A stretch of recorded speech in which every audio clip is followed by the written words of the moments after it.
who's giving a title, a paper on expanding the scope of the Mars Analog Research Station project. First, although a lot of people know me as a moon person, very interested in the moon. The truth is, Peter, I'm sorry. you can't hear me? Yeah, the microphone is picking you up at all. It is for a recording mic. There's no room PA. Okay, there's no room PA? Okay. Okay. But I've also always been very much interested in Mars. I'm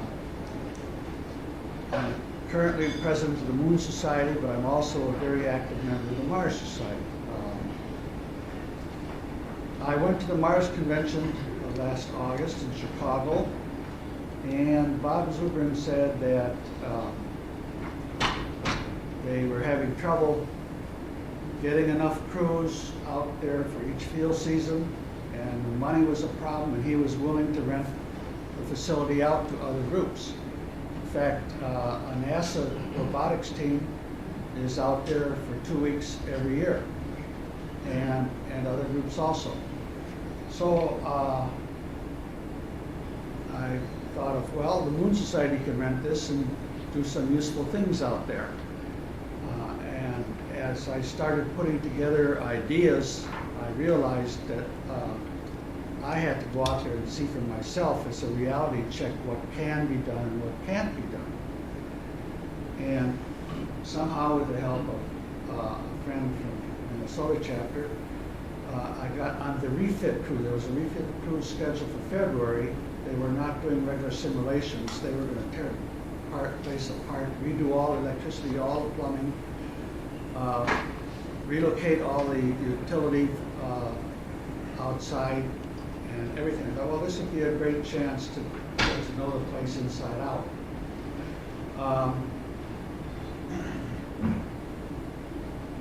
When you first see the Mars Desert Research Station,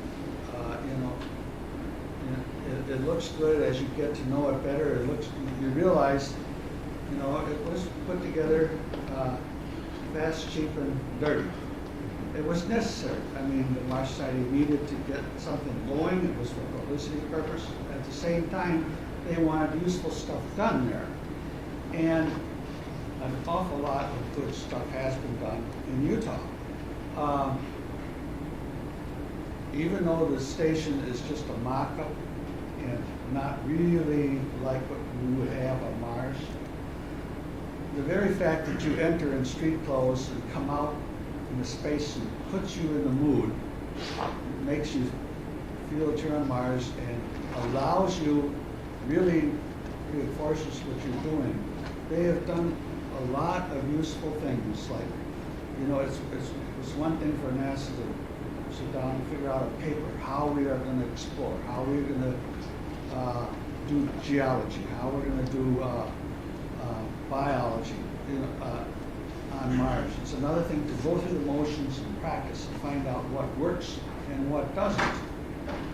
In the Arctic, Devon Island, one of the first things they learned is, hey, we can't get by with just a pressurized rover, because we need an open ATV type vehicle to run scout for the pressurized rover, to really find the way and everything.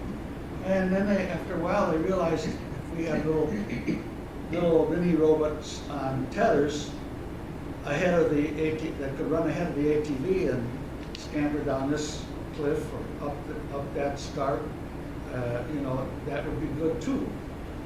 So we've learned a lot of things. They learned on Devon Island that we only need 1/3 of the water ration per day for hygiene that NASA expected. And the list goes on. This past field season in Utah, there was a crew that brought along a remote control radio airplane with cameras and could scout ahead on the cliffs and the hills for really zoom in and see, there's something geologically interesting here. And from a high up aerial vantage point, that would never show up. They've been experimenting with software that will tell you, here's A and here's B, and no, that's not the best route, that is. So all sorts of interesting things. That said, there are clearly limitations to what you can do here. For example, the station is anything but airtight. A lot of holes in it, places where utilities have come in before and then they relocated them and didn't patch the holes. The airlock doors have a gap like that underneath them. So the place, we have a lot of problems with mice and have rats. And the Utah location is very dusty. And dust and mud gets tracked in and gets everywhere. And, you know, one of the useful things to do would be dust control, because dust control is going to be a major problem on the Moon. It's also going to be a problem on Mars. And the way this thing is built, you just can't do anything useful that way. It would be better almost, you could do some retro work, closing it up, but it might be better to start from scratch.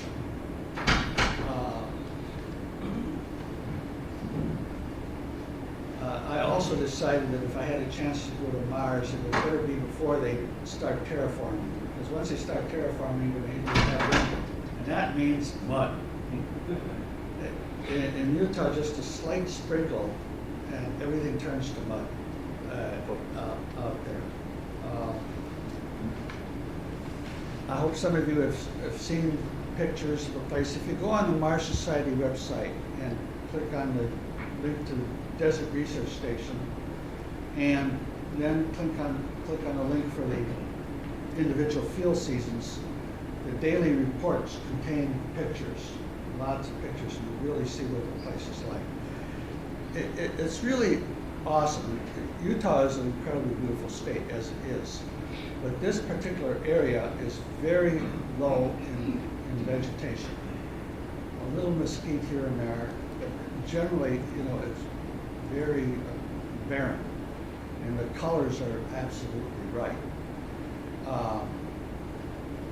What you have there is mostly sedimentary structures, and that's probably not accurate. But it's really easy to put yourself in the setting. Grows on you.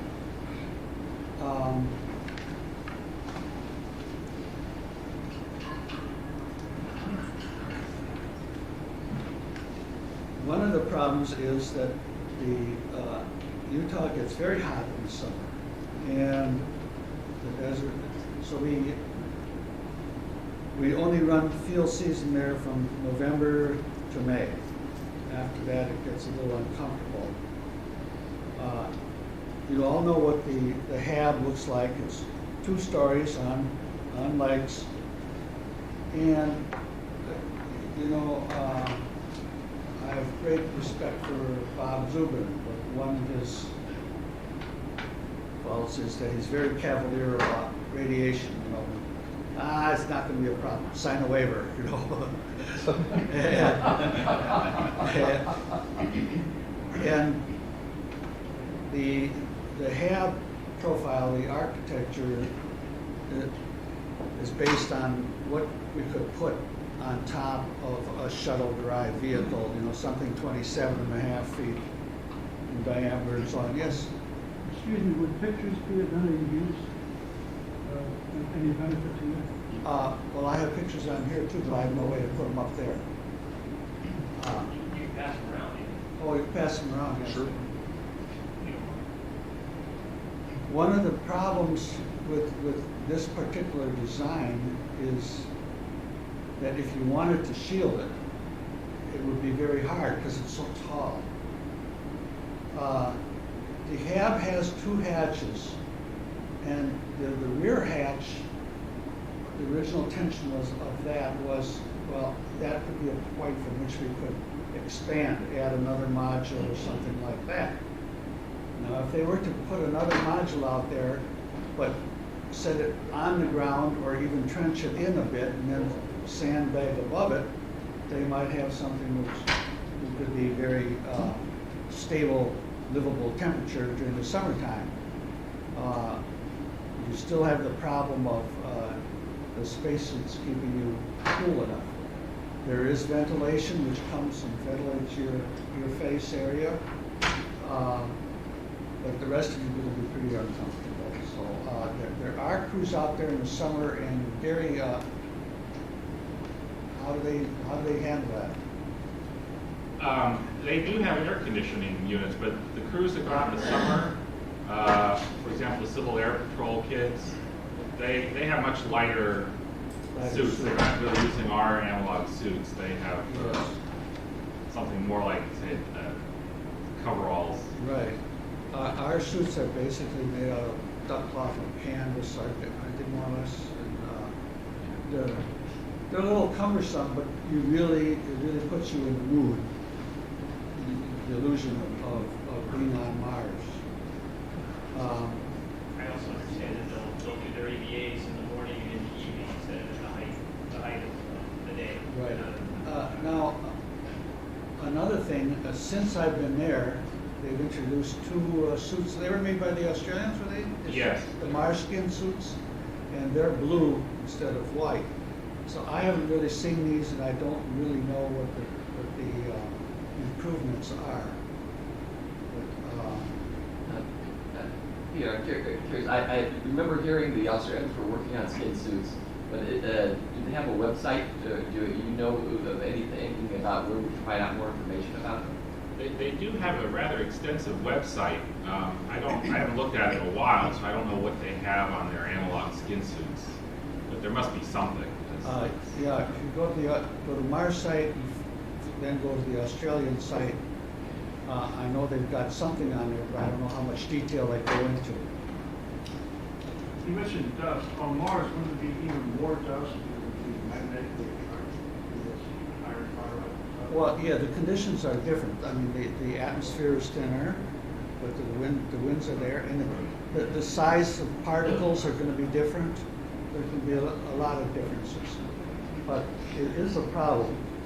And now on Mars, you probably won't have the same problems you do on the Moon, where on the Moon the dust is very angular and gritty, and it insinuates itself into seals and other things and causes mechanical problems. I don't know if we'll have that there, but Would you have electrical problems because you're closer to a vacuum and it's a conducting particle Right. driven by Mars wind patterns? yes, and that may be part of the solution, is controlling the electrical fields around the axis points. I don't know. But that's one of the things we can't do there.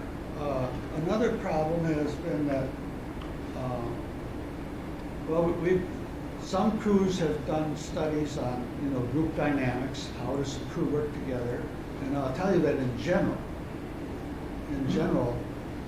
you get 6 people there, they've never met one another, but they're on this mission, and everybody gels. That's great. There are cases where you get an irritating personality and you want to throw them out the airline. But in general, I think crews gel. When a new crew comes in, you've got a couple hours of overlap, and you have to do this, you have to do that, but there's a problem there. There's not enough continuity from crew to crew. One area where there has been some sporadic experimentations with the diet. Try to eat the way you would if you were on Mars, with what you would have brought from Earth and what was available. But not all crews are into that. They say, I'm here, I'm making a lot of sacrifices, I've got to do this and that. Don't ask me to give up meat too, And our crew was a meat-eating crew, I tell you that. They were there to work. The location, one of the things that really makes the Utah location awesome. This is about 100 and some miles to the nearest town of any size. The skies are just incredibly dark at night, moonless sky, and that I happened to get there on a moonless night, and I remember dark skies from when I was a boy in northern Wisconsin. But you're supposed to be able to see 6,000 stars above magnitude 6, half of them at one time in the sky. Well, my impression there in Utah was Carl Sagan, billions and billions. The Milky Way just wanted to suck you up. It was absolutely incredible. One of the bad things about the location is if you need something, the nearest hardware store is 115 miles away. And it's not a Home Depot or a Lowe's, and if they don't have what you need, then you go further up the line. So I made 3 shopping runs for our crew because we were redoing things. So I got to see an awful lot of Utah while I was there. I mean, one day I had to go practically all the way back to Salt Lake City. Salt Lake City is 245 miles away. But you really enjoy the scenery along the way, so you don't mind.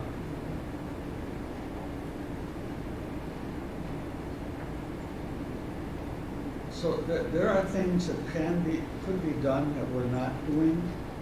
The place isn't really designed to do it. I think what we could do is add on to the Mars habitat. Would allow us to do more things. I think the way the place is laid out is not the best ergonomic design. It's very noisy. There's not enough separation from the sleeping area, from the work areas, and so on. But you know, you're dealing with a small space. It would be helpful to expand this. Actually, I want to check on something. We may will extend your talk. Is Donald Rapp here yet? Okay. Since he's not here, we'll let you go till. Isn't Gary Fisher next on the schedule? Next. Yeah. Okay, well, you missed our initial talk in the, okay, and then I understand that in the program it says 9 o'clock Fisher. But it also said at 8 o'clock was Bruce McKenzie. Bruce McKenzie was not here, so we're not exactly on that schedule. There was another schedule put out that I understand not everybody knows about that had Donald Rapp at 9 o'clock. So I'm trying to juggle the two, and I'm doing the best I can. Okay, so Gary Fisher is here, but Donald Rapp is not yet. Okay, so the deal is we have nobody currently scheduled at 9:30. Gary, how about you go at 9 as you're scheduled to, Okay. and then if Donald shows up, we'll have him go at 9:30, and then we'll get everybody else on schedule. Sorry to interrupt you. One of the things that's been tried very hard is to maintain simulation. That means when you go outside, you have a spacesuit on. On the refit crew, right in the rear, behind the hab, we had the water tank, what are we using to run the generators? Right now, diesel. Yeah, diesel fuel. We've tried gasoline, diesel, propane. You're right. We've had all of that outside, and now that's all been relocated behind a hill not too far away, which is a good thing. If one thing decided to explode, and, chain reaction, perhaps a little bit better protected. But also, the generator is terribly noisy. You hear it all night long, and you know instantly when it goes down, which it does. And so we're running. It would be nice if we had a generator that would run on methane, something that we could produce on Mars, but we don't. It would be nice if we had more solar panels so we could be running a lot of things on 12 volt. We don't. Do y'all take into account that Mars is considerably darker than It isn't considerably. I mean, there are a lot of places on Earth which aren't all that sunny, which probably get less light than Mars on a sunny day, and we deal with it. So I don't think it's that much. Even for a solar panel, you just need twice as much area. So that means that 1.4 on a side more larger panel. That's not a great deal. Let's let him finish. He's got 5 more minutes, and then we'll open for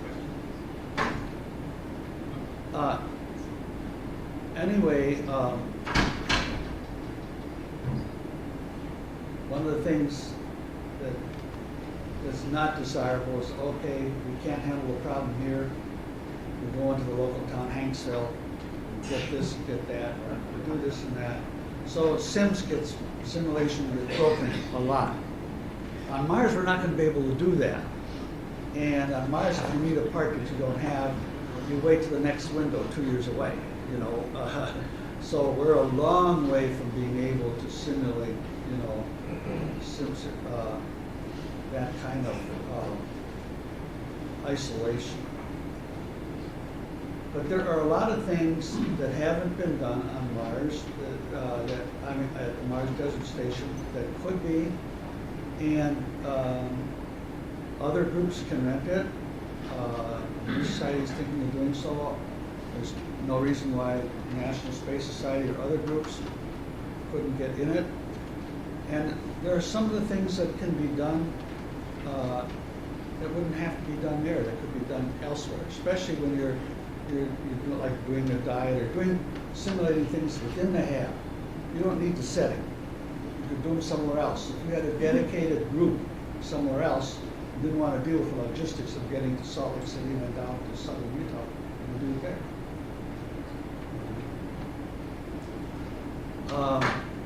This is an awesome place, and it really gets in your blood. And I tell you, everybody who's served on a crew there just becomes a part of a fraternity, and you feel that, you know, you've had an experience.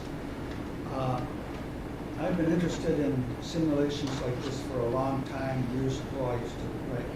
The place to do it is in the dry valleys of Antarctica. The problem is getting there, and the expense of getting there.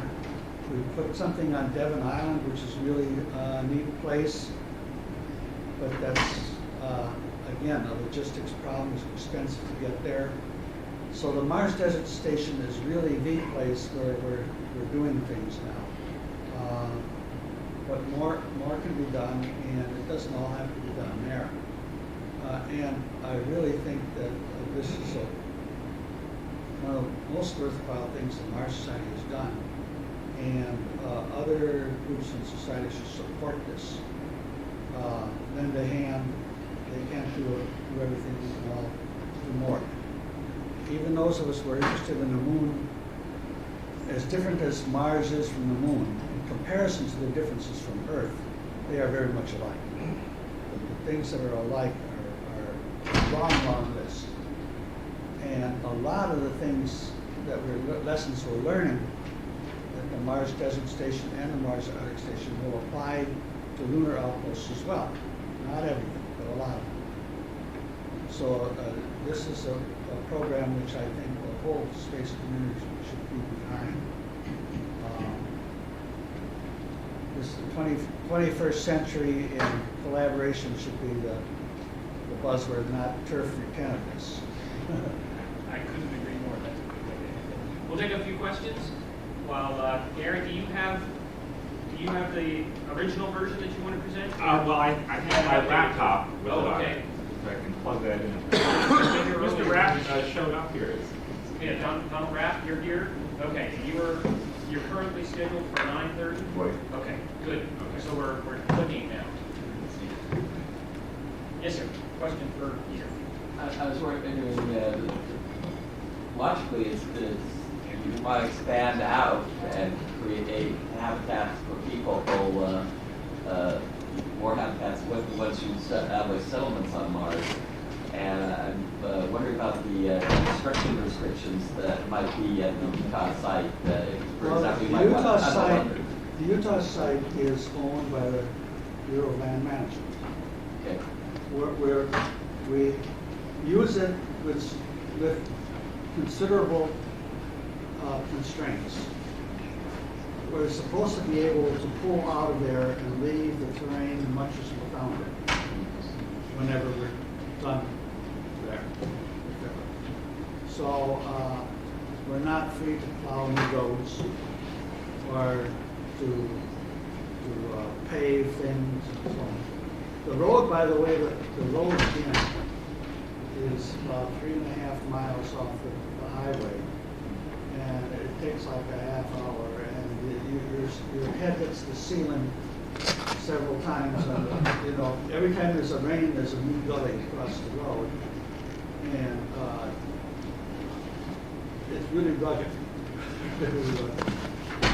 That suggests then that maybe a private piece of land might eventually have to be purchased to just experiment with expansion, and such as tunneling. Well, you might use explosives. You could do some expansion there, provided that it's in a form that can be undone.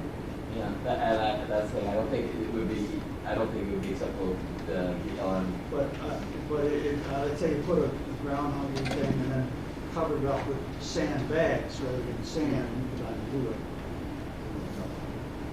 This is a general question. Does anybody, not on the subject of analogs, has anybody thought of trying to tandem Mars analog in some useful place? For example, there are a whole bunch of new telescopes at 16,000 feet in Chile, and people who run these actually stay much lower. They bring oxygen up with them, and it seemed to me as I was reading the article that it would be a real opportunity to create a little quasi analog HAB situation, which would actually help them, the astronomers, stay there for numbers of days. Has anybody thought of trying to do a piggyback on that? Maybe we'll do something in Chile. Yeah, Okay. take The a high whole thing altitude. is that we're a ragtag outfit, and we don't want to give a lot of the big proportion of the expenses to transportation to getting there. Yeah, the Mars Society currently has another research station they put together, the European Research Station, that is constructed but not ready for deployment because funding is This is an opportunity to get somebody else to pay for it because they're getting value. I understand there's more than fundraising. Why is there? Yeah, the Europeans are ready to put it up. And, okay.